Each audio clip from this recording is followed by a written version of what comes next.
और अपने घर में नित्य भगवान की आराधना करनी चाहिए। मंदिर में जाकर के भगवान का दर्शन और भगवान की आराधना ठीक है, लेकिन उससे ज़्यादा महत्वपूर्ण यह है कि आप अपने घर में नित्य भगवान की आराधना करें। जो स्वरूप आपको प्रिय हो उस स्वरूप को विराजमान करके, जो वस्तु आपको प्राप्त हो उन वस्तुओं से यथाशक्ति भगवान की नित्य आराधना करें, भगवान की पूजा करें।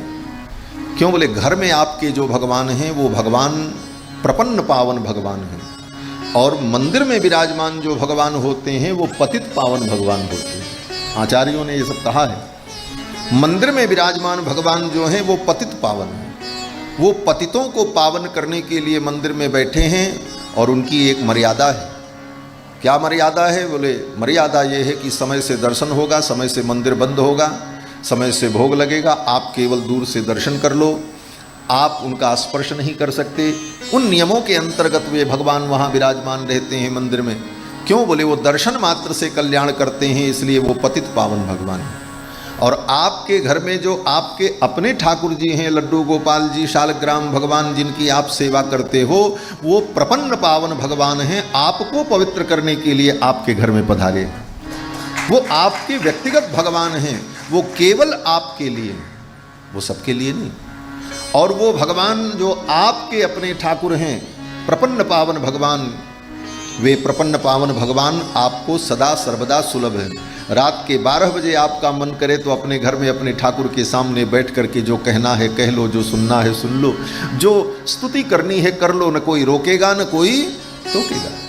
जब मन करे अपने ठाकुर जी को सुंदर सुंदर व्यंजन बना करके भोग लगाओ, प्रसाद पवाओ, उनका श्रृंगार करो, आरती उतारो, अभिषेक करो, जो तुम्हारा मन करे करो। भगवान तुम्हारे लिए पूर्ण रूप से सुलभ हो जाते हैं, ये प्रपन्न पावन भगवान।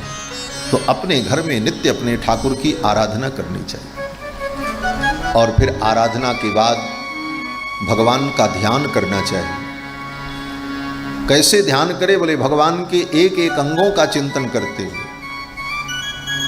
और कहाँ से शुरू करे बोले, भगवान के मस्तक से, मुकुट से भगवान के स्वरूप का ध्यान करते हुए, एक एक अंगों का ध्यान करते हुए भगवान के चरणों तक अपने मन को ले आना चाहिए। ये विधि है ध्यान। पहले ये ध्यान करे कि भगवान के मस्तक पर करोड़ों करोड़ों ब्रह्मांड के स्वामित्व को सूचित करने वाला किरीट मुकुट शोभा को प्राप्त हो रहा है। अष्टमी के चंद्रमा के समान भगवान का सुंदर ललाट है। भगवान के कानों में सुंदर मकराकृत कुंडल हैं। उन कुंडल की मणियाँ अद्भुत छटा बिखेर रही हैं। भगवान के नेत्र जो हैं वो कर्णांत लोलेक्षण सुंदर मनोहर कजरारे नेत्र हैं। भगवान की सुंदर समुन्नत नासिका है। भगवान के सुमधुर अधर हैं। जिन अधरों की अरुणिमा को देख करके आर्य ललना भी अपने आर्य चरित्र से विचलित हो जाएं, ऐसे भगवान के सुमधुर अधर।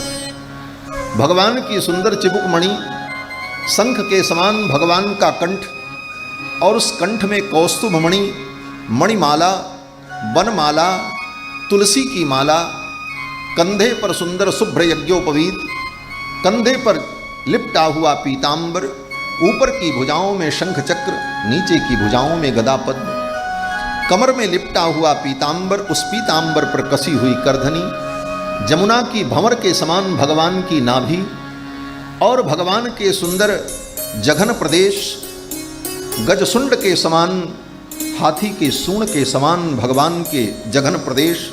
इस प्रकार भगवान के एक एक अंगों का चिंतन और ध्यान करते हुए भगवान के चरणों में अपने मन को ले आवे, और ये भावना करे भगवान के ये दिव्य चरणारविंद, जिन चरणारविंदों की रज को प्राप्त करने के लिए बड़े बड़े योगी, अमलात्मा, महात्मा, विमलात्मा लोग जन्म जन्मांतर तक साधन करते हैं, ऐसे प्रभु श्री हरि के पावन चरणारविंद जो भक्तों के परम धन हैं। इस प्रकार चिंतन करते हुए, ध्यान करते हुए अपने मन को भगवान के सिरोभाग से ध्यान करते हुए लाकर अपने मन को ठाकुर के चरणों में समर्पण कर देना चाहिए। ये ध्यान की विधि है। इस प्रकार नित्य भगवान का ध्यान करें।